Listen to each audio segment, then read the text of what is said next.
주께 있네. 십자가 능력이 내 영광 되었네. 주께서 우리를 승리케 하셨네. 나의 능력, 나의 소망 주께 있네.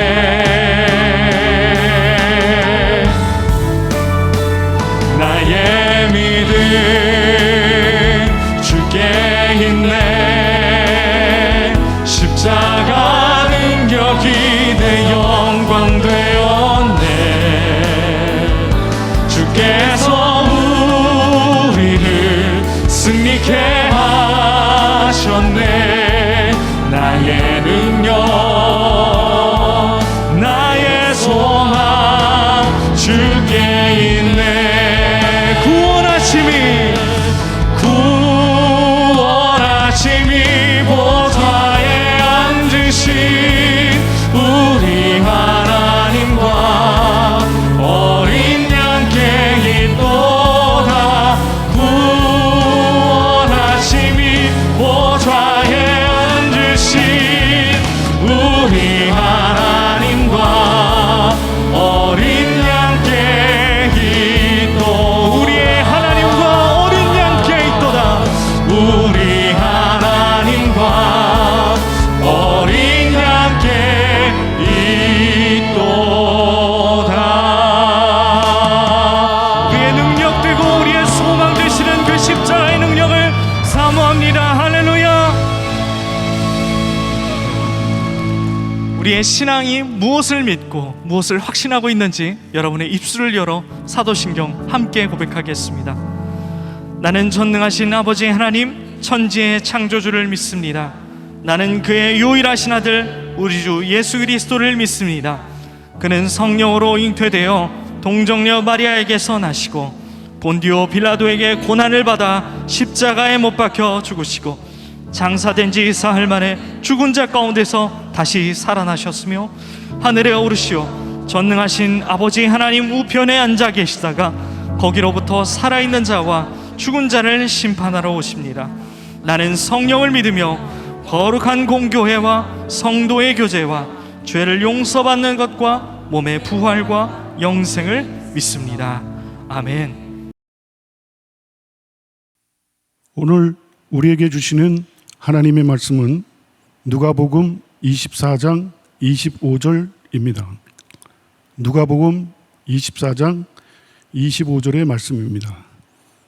이르시되 미련하고 선지자들이 말한 모든 것을 마음에 더디 믿는 자들이여. 이는 살아계신 하나님의 말씀입니다. 아멘.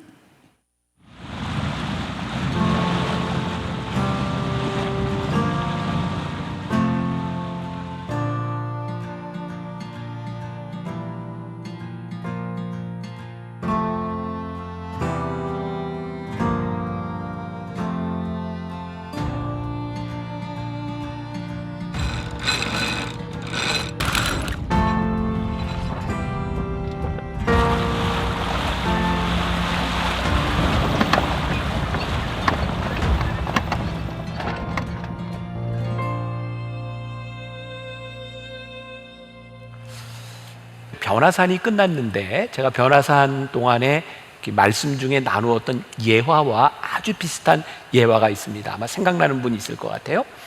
어떤 할머니 한 분이 여행을 하는데 한참 이게 숲속 오솔길을 가다가 두 갈래길을 이렇게 만나는 곳에 서게 되죠. 어디로 가야 될지 갈등을 하는 중에 하나님이 어디로 가라고 말씀하실까? 이 할머니는 가지고 있던 지팡이를 놓고 쓰러지는 쪽으로 이제 가려고 합니다. 근데 이분이 지팡이를 잡고 쓰러지는 쪽으로 가려고 하는데 계속 쓰러뜨리는 거예요. 옆에 있던 분이 묻습니다. 이게 지금 뭐 하는 짓입니까? 그랬더니 할머니가 나는 하나님의 뜻이 임하는 곳에 내가 걸으려고 하는데 자꾸 이 지팡이가 이게 넘어지는 쪽이 내가 가고 싶은 쪽이 아니라 계속해서 그리고 자기가 원하는 쪽에 지팡이가 쓰러졌을 때 가게 되는 거죠. 하나님이 이쪽으로 인도하시는군요. 자, 우리의 믿음이 이렇지 아니한가? 우리는 하나님을 믿는다는 고백을 참 많이 합니다. 여러분들 교회 다니면서 제일 많이 듣는 얘기 아니에요? 믿음이 있습니까? 또 설교하다 여러분들 믿습니까? 그런데 이 믿음이라고 하는 것이 가만히 보면 하나님을 믿는 믿음으로 살아가는 것이 아니라 내가 믿는 믿음이 증명되는 것, 내 믿음을 향해 살아가고 있는 것이 우리의 믿음은 아닌가. 믿음으로 행동하는 것 같지만 하나님을 믿으면서 전혀 변하지 않는 우리의 의지, 믿음이 있다고 이야기하지만 여전히 인간적이고 자기중심적으로 살아가고 있는 우리들에게 7번의 말씀을 통하여 주님이 내 믿음을 보이라, 내 믿음은 어디에 있는가, 우리들이 이 믿음을 점검하는 시간을 가지게 될 것 같습니다. 우리의 믿음은 하나님의 말씀에 근거해야 하는데, 그리고 이 항해라고 하는 것으로 우리들이 이번 시리즈를 이렇게 상징적으로 하려고 하는 것은 우리의 인생이 마치 항해하는 것 같잖아요. 그런데 우리들이 어떤 키를 가지고 우리의 인생을 항해하는가, 결론부터 이야기를 하자면 제대로 된 믿음의 키를 가지고 우리의 인생을 항해해야 되겠다, 이런 과정들을 7번을 통해 나누게 될 거예요. 자, 오늘 장로님께서 여러분들에게 봉독해 주신 말씀 누가복음 24장 25절, 이게 어디서 많이 들은 것 같기는 한데 무슨 말씀이지 이게 잘 구분이 안 되는 분들은 누가복음 24장 전체를 여러분들이 집에 가서 볼 수 있는 기회가 있었으면 좋겠고요. 사실 이 말씀은 부활절 때 많이 나누는 말씀 가운데 하나입니다. 엠마오로 향해 가던 두 제자를 예수님이 만나 주셨던 사건이죠. 엠마오로 가는 두 제자는 우리가 잘 알고 있는 것처럼 굉장히 실망한 채로 예루살렘에서 엠마오를 향해 내려가고 있어요. 이런 질문을 우리들이 던져봐야 되겠죠. 왜 이 사람은 그렇게 실망하게 되었는가? 이 사람이 실망하여 내려가던 이때는 예수님이 부활하셨던 때거든요. 근데 이 사람을 실망하게 한 것은 예수님의 부활, 그것이 아니라 예수님이 십자가에 못 박혔다라는 것이에요. 예수님이 십자가에서 죽으셨다라고 하는 그 순간 이 사람은 모든 소망이 다 끝났다는 거죠. 사실은 이 사람의 믿음이 끝난 거죠. 성경을 가만히 보면 이 죽음으로 끝나지 않는 이야기들이 지속적으로 이어지는 것을 보게 됩니다. 우리는 죽음이 끝이라고 생각할 때가 있는데, 우리가 잘 알고 있는 모세, 그가 40년 동안 이스라엘 백성들을 인도의 가나안으로 가는 과정, 바로 가나안 땅을 앞에 놓고 죽습니다. 근데 참 놀랍죠? 하나님께서 그 일을 여호수아를 통해서 계속해 나가시는 거예요. 우리가 지난주까지 사도행전 말씀을 쭉 나누면서 사도 바울에 대한 이야기, 지난주에는 사도 바울의 죽음에 대한 이야기를 다루었어요. 그 위대한 사도 바울이 죽었던 거죠. 참 놀랍죠? 하나님의 역사가, 복음이 퍼져나간 것은 사도 바울의 죽음 이후에도 여전히 복음이 퍼져나가고 있다는 거예요. 우리들이 생각하고 있는 죽음, 우리들이 생각하고 있는 한계가 끝이 아니라 믿음의 역사는 계속되고 있는 거죠.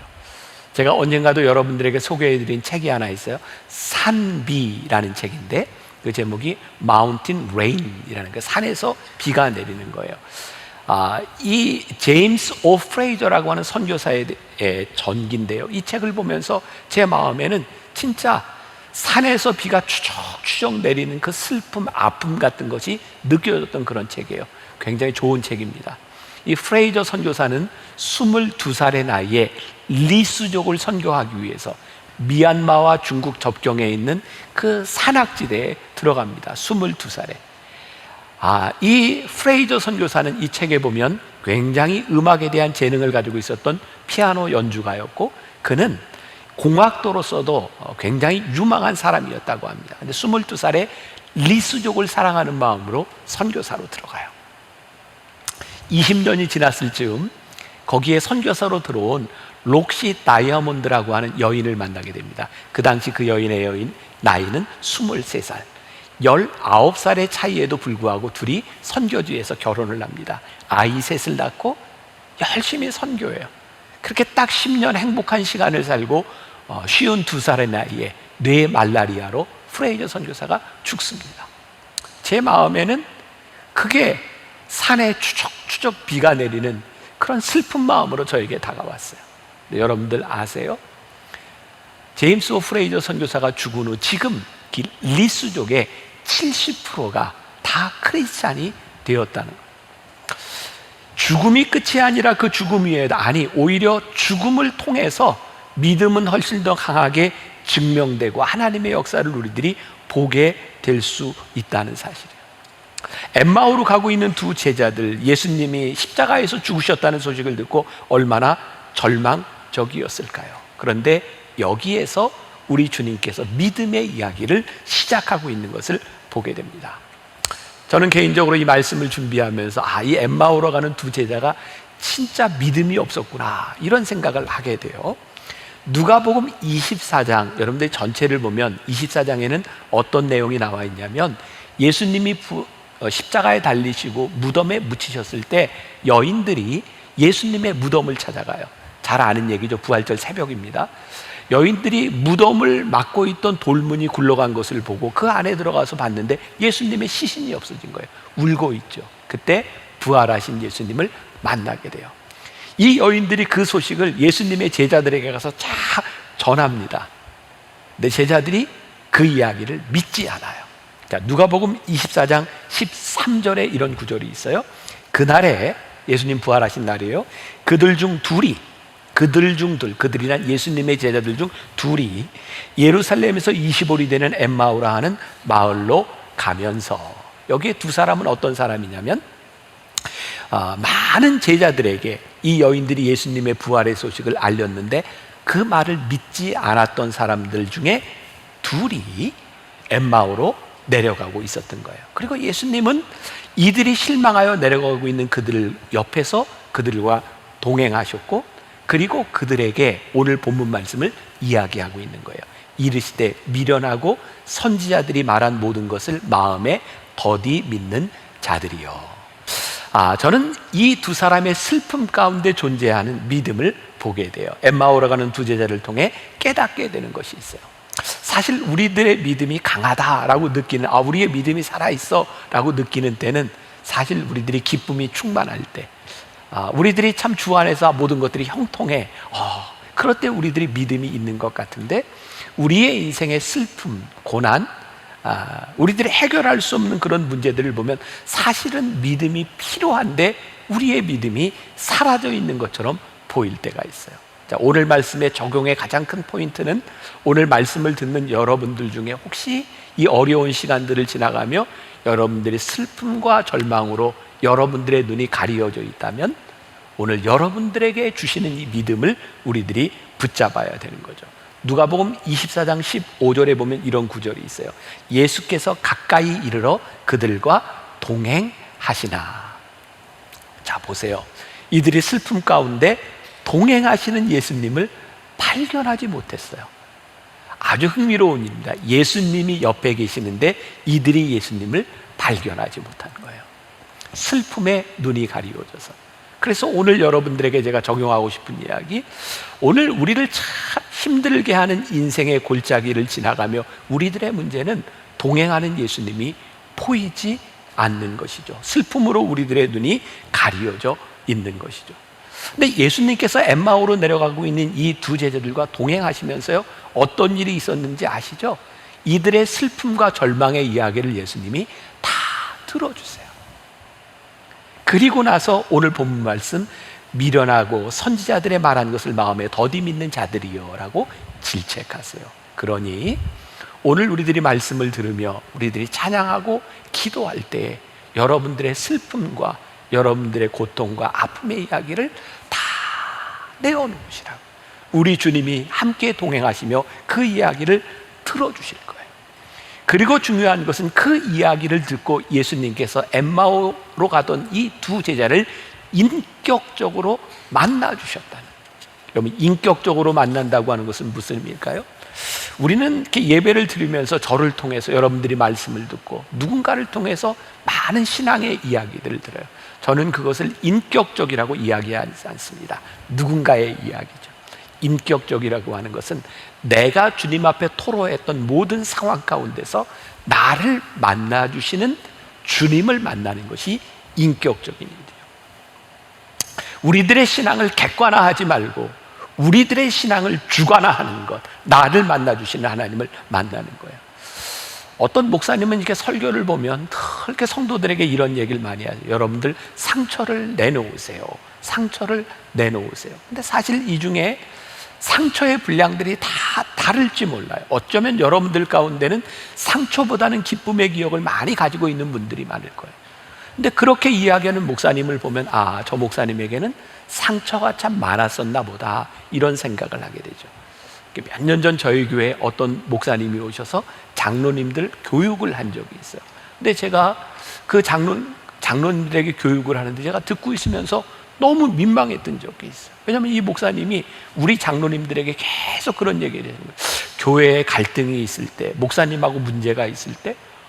근데 사실 저희 교회는 장로님하고 저하고 교회에 그런 갈등의 문제가 없거든요. 근데 계속 갈등을 치유하는 법, 갈등을 어떻게 이길까 계속 그 이야기를 하세요. 그러니까 제가 들으면서 저 목사님에게는 저런 갈등이 참 많았나 보다라고 생각하게 되죠. 우리 아이들이 고등학교를 다닐 때 분당에 미션 스쿨을 다녔어요. 한 번은 아이들이 학교 갔다 와서 저에게 그런 이야기를 했어요. 수업 시간에 목사님이 수업을 들어왔는데 아이들에게, 학생들에게 이렇게 묻더라는 거예요. 너희 중에 혹시 가정과 부모에 대해서 만족하는 사람이 있으면 손 들어봐. 그러는데 우리 아들이 손을 든 거예요. 그랬더니 그 목사님이 우리 아들을 보면서 잘 생각해봐. 너 혹시 목사 아들이라고 이렇게 그렇게 이야기하지 말고 잘 생각해봐. 근데 우리 아들이 그런 얘기를 하는 거예요. 나는 진짜 가정과 부모에 대해서 만족하는데 왜 목사님은 그게 거짓말이라고 생각할까? 이유는 뭘까? 그분에게 상처가 있는 거죠. 그러니까 우리의 믿음이라고 하는 것은요, 하나님이 우리들에게 인격적으로, 주관적으로 우리들에게 오셔서 만나주는 그 믿음이 없으면, 객관에 대한 믿음, 누군가의 믿음이라고 하는 것은 우리들에게 늘 추상적일 수밖에 없는 거예요. 그런데 오늘 말씀이 정말 중요한 것은 뭐냐면, 슬픔 가운데 엠마오로 가고 있던 그 두 제자들과 동행하시며 예수님이 그들의 말을 들으시고 그들을 만나 주셨다.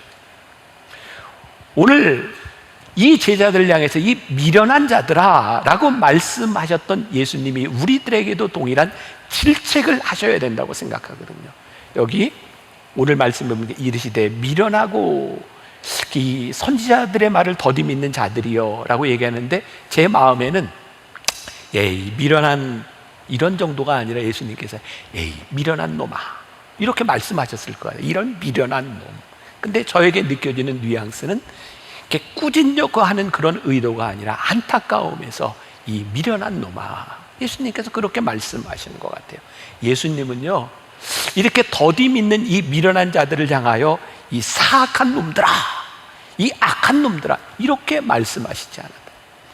우리의 믿음이 부족한 것, 그 미련하기는 하지만 예수님께서 만나주시려고 하는 예수님의 마음이 느껴지고, 오늘 우리 성도들 가운데도 이 믿음이 나타났으면 좋겠다. 왜 우리는 하나님을 믿는다고 하면서도 때때로 이런 불신앙 가운데 살아가고 있는가? 우리들이 믿음을 잘못 생각하는 경우들도 참 많은 것 같아요. 저희 교회에 와서 이제 말씀을 전했던 제 친구 목사님이 있어요. 우리 초하루 기도할 때였는데, 우리 코로나 때문에 초하루 기도 못한 지도 벌써 2년이 됐어요. 초하루 기도회 때 그 목사님이 그런 얘기를 했어요. 12년 동안 미국에서 공부를 하면서 마지막 그 PhD를 마치고 힘들 때 하나님께 기도했다는 거예요. 하나님, 제가 이 박사학위를 끝낼 수 있을까요? 그때 하나님께서 마음에 음성을 주셨는데 아마 미국에서 기도해서 영어로 말씀해 주신 것 같아요. 그 목사님이 이렇게 이야기를 해서 그때 마음에 들려온 음성이 뭐였냐면 It's up to you 라는 말에서, 그거 너에게 달린 거야. 하나님, 제가 이 학위를 마칠 수 있을까요? 라고 기도하는데 하나님이 It's up to you.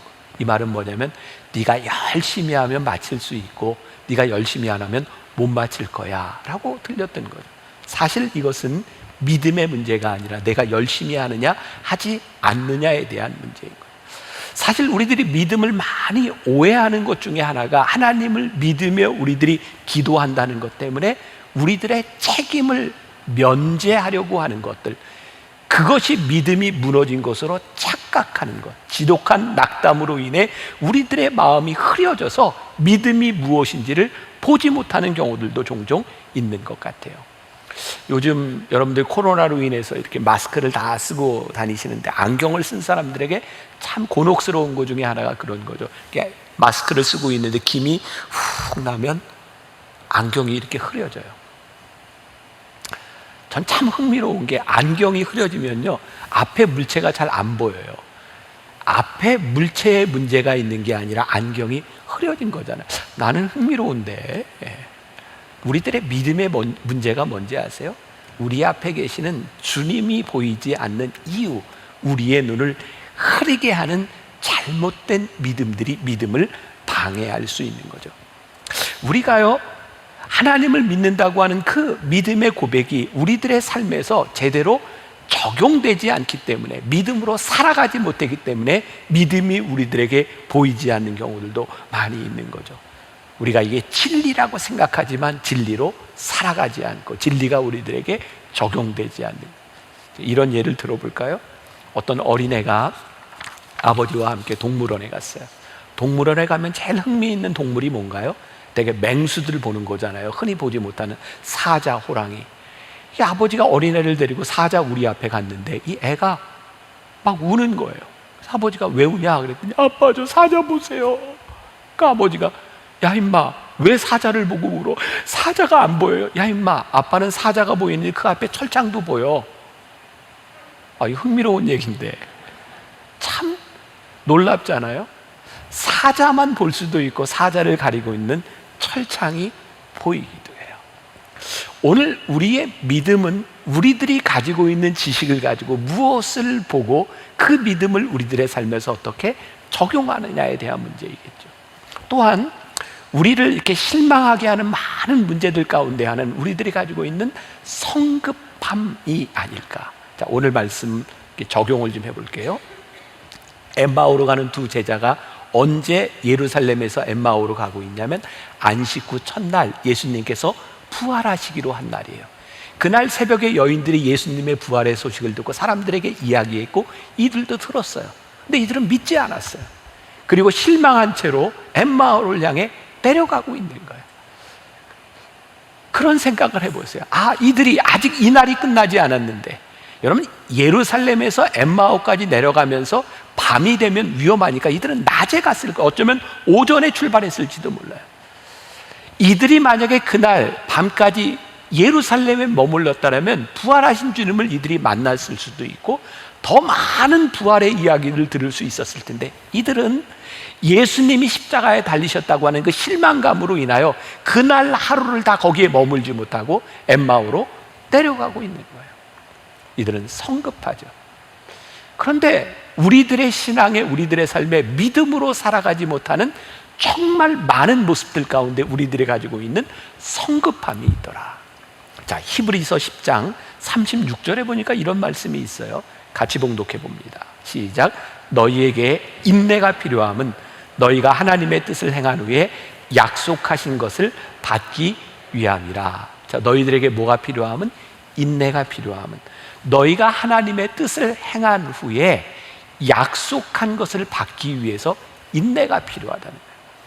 우리는 믿음으로 했다고, 우리들이 믿음으로 살아간다고 이야기를 하는데 사실은 기다리지 않는 거예요. 그래서 하나님의 약속한 것을 우리들이 받지 못하고 보지 못하고 믿음이 없다고 생각하는 거예요. 제가 오늘 이 말씀을 함께 나누면서 저에게 그런 생각이 듭니다. 제가 그렇게 긴 인생은 살지 않았지만 하나님께서 내 삶에 이루신 일들이 참 놀랍구나. 그런데 제가 기도하고 하나님께 그렇게 바랬던 그 시간들이 이렇게 꿈처럼 흘러왔지만 그 시간들이 얼마나 힘겹고 어려웠던 순간들이 있는지 몰라요. 그리고 그때 하나님은 왜 응답해 주시지 않는가? 근데 지금 이렇게 돌이켜놓고 보면 내가 원하는 때에 응답이 되지 않았을 뿐이지, 이 시간을 돌이켜놓고 보니까 하나님은 참 선하게 나를 인도해 주셨구나. 내가 믿음 안에서 돌아온 삶의 족적을 보니까 하나님이 이렇게 행하신 거예요. 저는 우리 가정에, 우리 자녀들에게, 제가 또 우리 교인들에게 늘 하는 얘기야. 하나님은 우리의 인생의 베스트야. 여러분, 하나님의 우리들의 인생의 베스트라고 하는 것은 어떤 의미일까요? 지금 우리들이 원하는 일이 다 이루어진 것이 아니라 하나님은 우리들의 삶을 베스트로 인도해 갈 것을 내가 믿어 하는 믿음의 고백. 저는 제가 우리 아들과 딸에게 남겨준 가장 큰 유산이 있다면 저는 이 말이라고 생각해요. 하나님은 너의 인생의 베스트야. 여러분, 제가 우리 아이들에게 하나님은 너희의 인생의 베스트야 라고 말하는 순간은 어떤 순간일까요? 우리 아이들이 힘들 때예요. 힘겹게 이 시간들을 지나가고 있을 때 제가 믿음으로 고백하는 거, 하나님은 너희의 인생의 베스트야. 저는 오늘 여러분들에게 동일한 말씀을 드리고 싶어요. 우리가 믿음으로 살아간다고 하는 것은 이 시간들을 인내하며 우리와 함께 하시는 하나님으로 인해 하나님은 내 인생의 베스트입니다를 고백하는 인내가 아닐까. 자, 오늘 말씀을 통해 여러분들에게 다시 한번 이야기하고 싶은 것, 미련하다고 하는 것과 사악하다고 하는 것은 다른 거예요. 자, 엠마오로 내려가고 있는 이 제자들을 바라보며 예수님이 뭐라고 말씀하셨어요? 이 미련한 자들아. 참, 주님이요, 믿지 못하고 내려가는 그들을 향해서 사악하다 이렇게 말씀하지 않고 미련하다 이렇게 말씀하셨어요. 사악한 건 좀 벌을 받아야 되지만 미련한 것은 배워야 되는 것들이겠죠. 오늘 우리들의 믿음이 흔들려서 주님이 보이지 않을 때 주님이 우리들에게 말씀하시는 것이 이 미련한 놈들아, 내가 믿음이 무엇인지를 좀 보아야 되겠구나. 자, 7주 동안 우리들이 이 세일링, 우리의 인생을 항해하는 것으로 이미지를 이렇게 잡았다 그랬어요. 여러분, 배가요 이렇게 지나가다가 이렇게 서야 될 때가 있어요. 머물러 있을 때가, 이게 정박한다 그러죠. 근데 정박하는 배는 뭘 내리죠? 닻을 내려요. 닻을 내리고 있는 그 순간에요, 계속 바람은 불고 물결은 흘러갑니다. 근데 놀랍게도 닻을 딱 내리고 있으면 바람에 흘러가는 것 같은 배가 더 이상 흘러가지 않고 그 자리를 지켜주고 있어요. 저에게는 그런 이미지가 생각이 되는 거예요. 적어도 여러분들이 지금까지 하나님을 믿으며 살아왔던 여러분들의 믿음의 여러분들의 근거, 여러분들이 붙잡았던 그 믿음의 고백들이 믿음의 닻이 되어 내려가 있을 때 그 믿음이 여러분들을 붙잡아 줄 거라는, 바람이 불고 물결이 배가 떠내려가는 것 같지만 지금까지 여러분들이 고백했던 그 믿음의 닻이 우리를 붙잡아 줄 것을 우리들이 믿기에, 지금 우리를 흔들고 있는 것들이 있지만 그 믿음이 우리를 붙잡아 줄 것을 우리들이 알기에 그 믿음을 붙들고 우리들이 믿음의 항해를 하자는 거예요. 앞으로 7번 동안 우리의 믿음을 이렇게 점검해 오자는 거예요. 스펄전 목사님, 영국의 유명한 스펄전 목사님이 있죠. 그분의 책을 보면 이 스펄전 목사님이 제일 많이 하는 게 은혜와 믿음에 대한 이야기예요. 그러면서 우리 인생의 믿음에 대한 문제를 하나님보다 더 믿으려고 하는 것들 때문에 우리들이 믿음을 살지 못한다 그러면서 한 가지 예를 드는데, 이 스펄전 목사님이 1800년대 후반을 살았던 분인데 그때 그런 일이 있었던 거예요. 그 마을에 어떤 사기꾼이 순진한 노 부부를 속인 사건이에요. 이 노 부부가 살고 있는 그 집에 이사를 왔는데 이 사람이 얼마나 친절한지 몰라요. 노 부부한테 이야기하기를 당신의 친척이 당신에게 큰 유산을 남겼는데 이 유산을 받으려고 하면 세금을 잘 내야 합니다. 그러니까 제가 이 세금을 꼬박꼬박 잘 내드릴 테니까 저에게 돈을 주세요. 그래서 세금을 계속 내는 거예요. 한 달, 두 달, 세 달, 네 달 세금을 잘 내주더니 어느 날 사라져 버렸어요. 이게 스펄전 목사님 때 있었던 일이에요. 여러분, 사기꾼의 특징은 친절합니다. 사랑은 온유하며, 이게 그대로 딱 들어맞을 때 사기꾼은 온유하며 사기꾼은 친절하고, 이게 여러분들 주변에 지금 굉장히 친절한 사람이 있다면 조심하세요. 사기꾼일 확률이 참 많아. 이제 큰일 났다 이제. 사기꾼은 왜 친절하고 왜 사기꾼은 온유하고 이렇게 좋은 모습일까요? 사기치려고. 얼마 전에 TV에서 그 사기꾼 조희팔이라고 하는 사람의 이야기가 나왔어요. 몇 조를 이렇게 떼어먹고 도망간 진짜 중국에서 죽었는지 살았는지도 모르는 그 사람의 이야기를 하면서 제가 진짜 사기를 치려면 저 정도는 해야 되는구나 라고 생각했던 게, 이게 다단계를 통해서 이렇게 사기를 쳤잖아요. 사람들에게 돈을 이렇게 맡기고 돈을 받고 이자를 주기로 한 날에 꼬박꼬박 이자를 2년 동안 한 번도 빼지 않고 꼬박꼬박 이자를 줬다는 거예요. 그리고 마지막에 딱 사기를 칠 때 요번이 이 이자를 받을 수 있는 마지막 기회입니다 그러면서 한꺼번에 모아서 사기를 친 거죠. 여러분들 가만히 생각해 보세요. 우리들 주변에 좋은 땅이 있는데 이 땅을 사면 굉장히 큰 이득을 얻을 겁니다 라고 여러분들에게 말하는 사람, 아니 그 큰 이득을 자기가 얻지 왜 친절하게 남한테까지 가서 이득을 얻을 겁니다라고 이야기를 할까요? 그럼 그런 생각 안 드세요? 이 돈을 가지고 여기에 넣으면 굉장히 많은 이자를 받습니다. 그거 자기 돈 넣어서 돈 벌지, 이 세상에 그렇게 남을 위해서 희생하는 친절한 사람 없어요. 그러니까 여러분들 특별히 친절한 사람은 사기꾼이다 생각하면 돼요. 아이고 죄송합니다. 예배 시간에 서로를 불신하게 만들어서. 근데 하나님을 불신하게 만드는 것들이 어떤 것이냐면, 특별히 친절하고 좋은 것들이 하나님으로부터 우리의 시선을 앗아갈 때가 많은 거예요. 하나님은요, 우리들의 인생의 고난의 시기를 지나가게 하고 절망의 시기를 지나가게 하면서 우리를 만나주시는 분이지, 늘 우리들에게 좋은 것으로만 우리들에게 말씀하시는 하나님은 아닌 것 같아요. 이 엠마오로 내려가는 이 두 제자들, 이들의 고난과 슬픔의 여정 가운데서 하나님이 그들을 만나주셨어요. 중요한 건 뭔지 아세요? 여러분들의 슬픔과 고난의 여정 가운데 하나님이 계십니까? 하나님이 그 여정을 통해 여러분들을 만나주고 계십니까? 우리의 믿는 믿음이 진짜 믿음이 되기 위해서는 필요한 것이 있는데, 자, 제가 이제 예를 하나 드는데, 종교 개혁자들이요, 구원을 얻을 수 있는 참된 믿음에는 3가지 요소가 있다 그랬어요.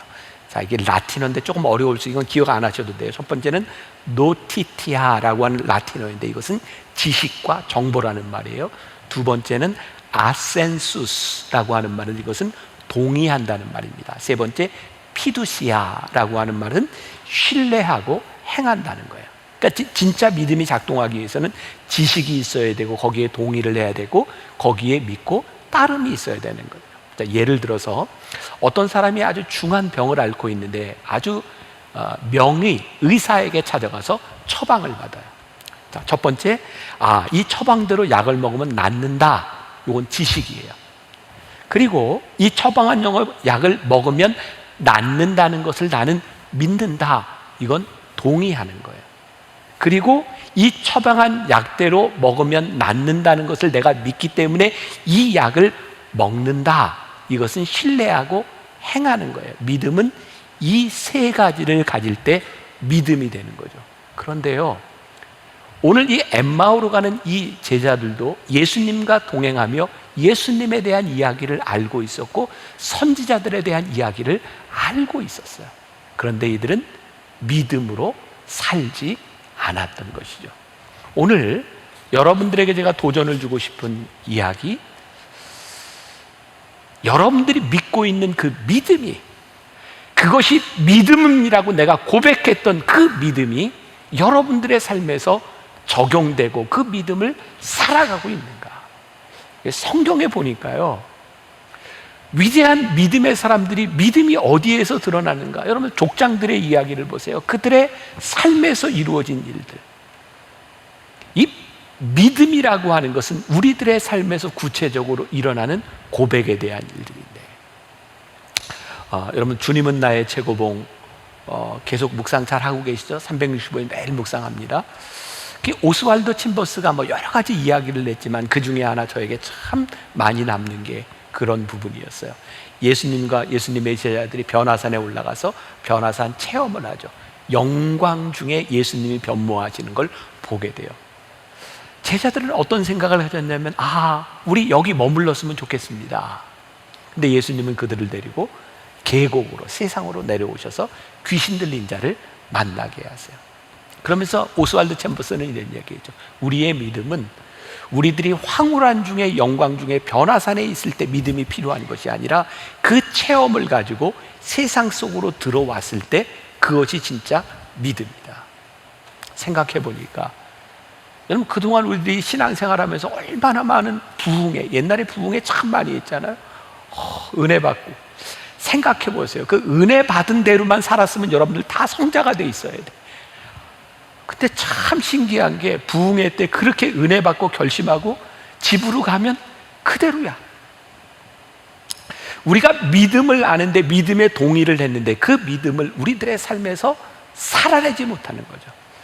그래서 어쩌면 오늘 말씀을 듣는 이들 가운데 어쩌면 이 코로나라고 하는 상황들을 지나가면서 여러분들의 인생에 가장 힘든 골짜기를 지나가는 슬픔과 고난의 시기를 지나가는 우리들에게 이 믿음이 증명돼야 되는 때를 우리들이 지나가고 있는. 얼마 전에 제가 우리나라 행안부 장관을 지낸 분하고 신앙인인데 식사를 할 기회가 있었어요. 그분하고 이야기하는데 참 인상적인 이야기를 들었는데, 이분이 초등학교 3학년 때 주일학교를 다니면서 선생님이 해주신 이야기를 하는 거예요. 선생님이 이런 이야기를 했대요. 영희와 철수 이야기. 영희와 철수가 있는데 영희는 정말 믿음이 좋아. 그래서 시험 때가 되면 공부도 하지만 기도를 많이 해. 그리고 시험 보기 전에도 기도하고 시험이 끝나고 나서도 기도해. 철수는 교회를 잘 다니고 믿음이 있지만 영희만큼은 믿음이 없는 것 같아. 걔는 시험 때가 되면 기도도 하지만 공부를 열심히 해. 그런데 영희하고 철수하고 시험을 봤는데 누가 점수를 잘 받았을까? 믿음이 좋은 영희는 50점을 받았는데 믿음이 그렇게까지 좋지 않았던 철수는 100점을 받았네? 그러면 선생님이 이런 이야기를 했던 거예요. 얘들아, 너희들이 하나님을 믿는다면 발 달린 기도를 해. 믿음으로 살아가는 것이 무엇인지를 믿음으로 살아내는 거야. 종종 우리는 그런 믿음의 실수를 하는 것 같아요. 우리들이 믿음이 있다고 생각하면서 믿음으로 치열하게 살아가지 않으면서, 우리들이 믿음을 우리들의 삶에 치열하게 적용하지 않으면서 하나님이 우리 곁에 계시지 않다고 우리들이 인내하지 못하고 살아가는 경우들이 참 많이 있는 것 같아요.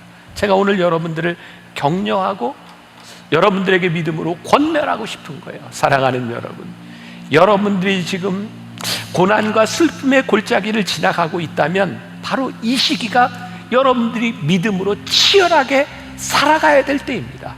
여러분들의 믿음이 살아나야 될 때입니다. 주님을 인격적으로 만나야 될 때입니다. 예수님 부활하신 새벽에 여인들이 예수님 무덤에 갔어요.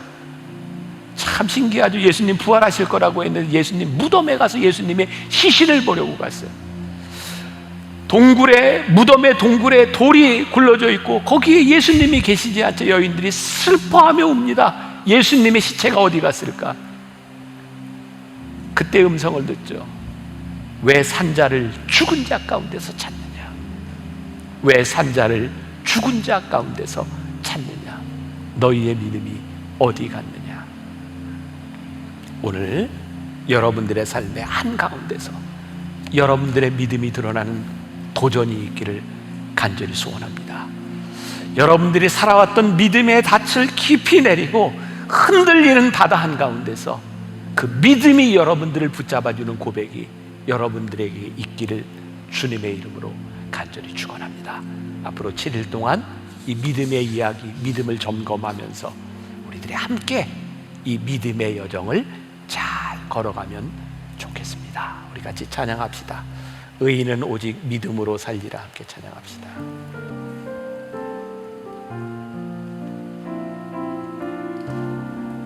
세상은 들리고 사람들은 변하여도 나는 주를 섬기리. 주님의 사랑은 영원히 변하지 않네. 나는 주를 신뢰해. 세상은 들리고 사람들은 변하여도 나는 나는 주를 섬기리. 주님의 사랑은 영원히 변하지 않네. 나는 주를 신뢰해. 오직 믿음으로, 오직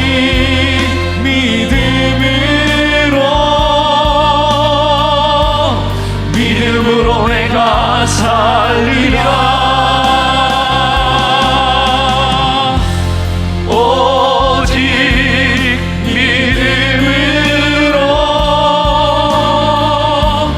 믿음으로 내가 살리라. 오직 의인은 믿음으로 살리라.